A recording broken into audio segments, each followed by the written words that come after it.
Hi, this is Laurie Flood. I have a master's in education and I am a credentialed English teacher in the state of California, and I'm going to start doing a series of videos for English language learners and do two things at once. The one is that there'll be book talks talking about some books at different levels that English language learners might enjoy. And then at the end of the video there'll be a tip. So this will be book talks plus tips. This very first one, I want to emphasize why reading is so important for English language learners.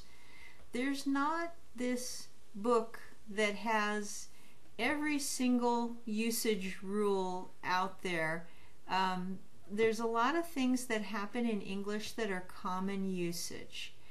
And so the best way to learn English is not to get some grammar book and just study rules. The best way to learn English is to learn it by, taking formal lessons, and I provide formal English lessons, but also using it for real life uses. And that's what my lessons are about. Taking your English and doing real life things with them and having real life discussions. Another way to practice your English is to read, and it's an enjoyable way. The problem for many of you is, well, the regular adult English novels, they're too hard. The level is too high, and I get very frustrated there's too many new words. That's absolutely true.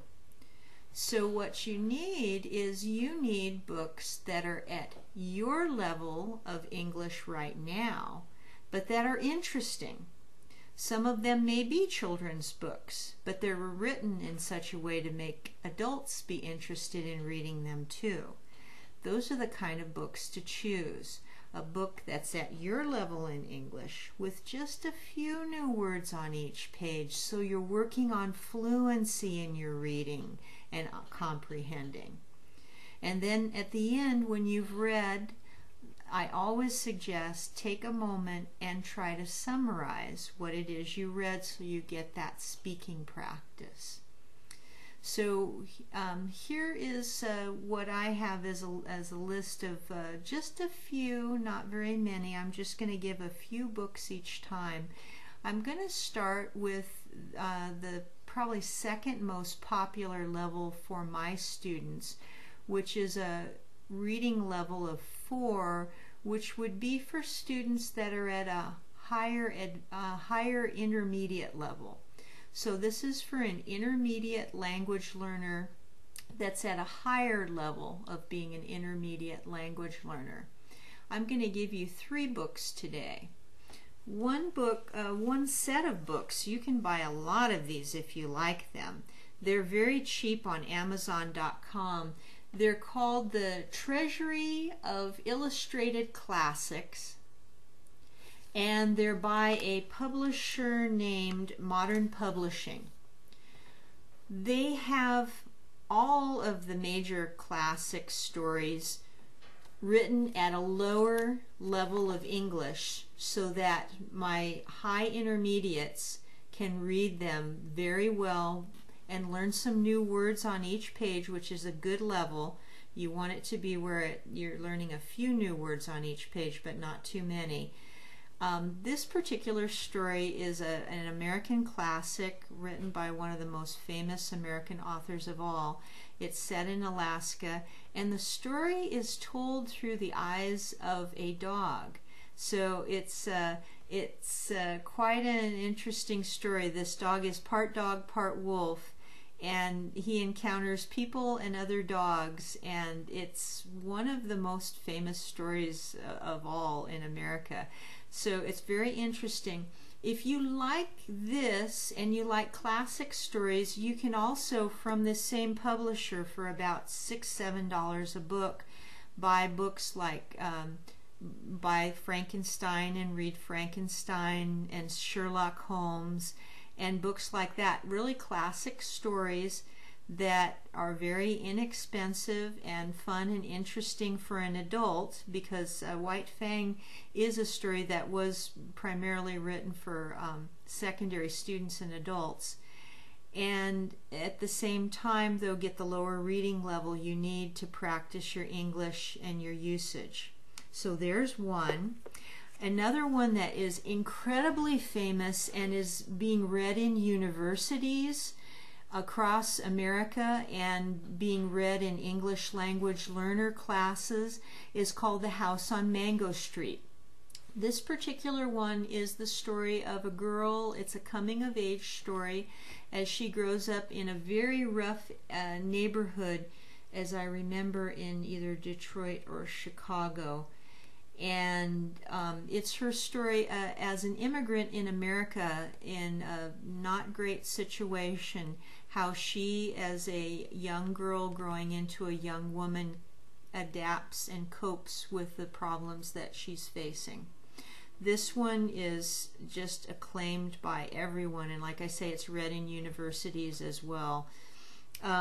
But yet it's at a low enough level that English learners can read it if they're at a higher intermediate level.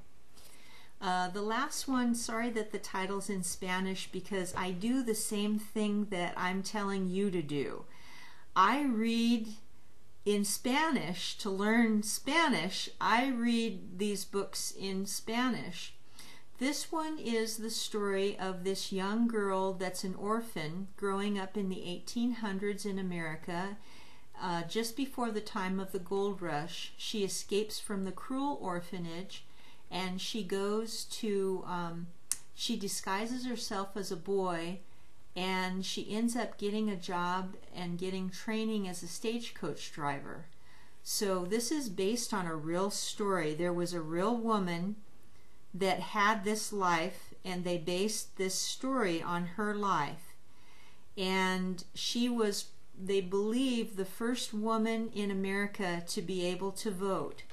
She came to America, came to California from the East Coast during the gold rush as a stagecoach driver, and it's a historical account of her life. So it's a very interesting story, very good. Another, like the other story, House on Mango Street, of someone that's overcoming adversity and just lived this amazing life, because her whole life she disguised herself as a man so that she could have a job and not live in that orphanage up until she was 18, because it was a very cruel, horrid place for her. So this one is actually in English called Writing Freedom. It's by Pam Muñoz Ryan. And what I'll do is I will put the names of the 3 books at the bottom of the video and provide some other links for you. If ever you would like to have me do a check of your level, it takes about 40 minutes and it costs $20 on Google Helpouts. I'll provide the link for that as well. And I also provide English language lessons for $25 an hour for 55 minutes. And another time, and you can look at the video I will provide the link for that shows you what my lessons are like. The last thing I want to do, like I promised, is each time I want to give a little tip. Here's my tip. This is for my Japanese students who have a heck of a time pronouncing R's and L's. So I'm just going to really quickly say that with the R sound, your tongue should not go up. With the R sound, the best way that I always tell my students to practice on their own where no one can see is to go somewhere where no one can see and pretend you're very angry about something. And make a sound. Grrr. That's the sound you want. Your tongue stays down, it does not go up. And you can make that sound just fine. Grrr, that makes me so angry. That's how you make the sound. If you practice it on your own with words you need to say, her, like that, it's really easy. And it'll help you remember to make a different, then you're going to make the L. The L is different. If this is your mouth, my computer's doing something right now. Sorry about that. I have to set my computer settings better. If this is your mouth and the inside of your mouth, and this is the roof of your mouth, the top, and these are your teeth, when you make the L sound, you need to put your tongue right up there between your teeth, your front teeth, and the roof of your mouth. L, l, l. You see my tongue go up? L. Laurie. That's my name. Laurie Flood. L, l. Okay? When I make the R sound, and do it, bear down. Your tongue doesn't go up at all. It's low. But when you make the L sound, you have to make your tongue go up and hit right there between your teeth and the roof of your mouth. If you do that, you're going to make a difference between the two sounds. So, Laurie, l, l, l. Red, r, red. It's different. Your tongue doesn't go up with that R, not at all. That's where you make the difference in the sounds. And you do need a native speaker to listen to you and see if you're doing a good job with it. So get some practice. You're certainly welcome to have a lesson with me. I'm on Google Helpouts. I also will take students on my other calendar with PayPal. I'll have links for everything. I'd be happy to have you for an appointment, and I hope you enjoyed.